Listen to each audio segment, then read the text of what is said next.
बिस्मिल्लाहिर्रहमानिर्रहीम। इस वक्त मैं फ़तेहगढ़ लाहौर में हूँ और ये आपको यहाँ का मंज़र दिखा रहा हूँ सुबह का। इस वक्त दिन के 12:49 हुए हैं।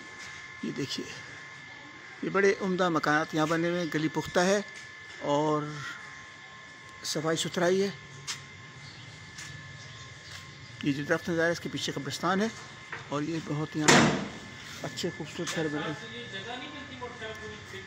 देखिए साहब, अभी पूरा व्यू तो नहीं आ सकता इसका, लेकिन इससे भी जितना मैं दिखा सकता हूँ दिखा रहा हूँ। ये देखिए, फतेहगढ़ से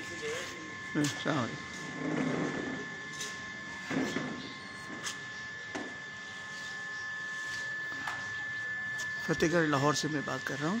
प्याला पाक।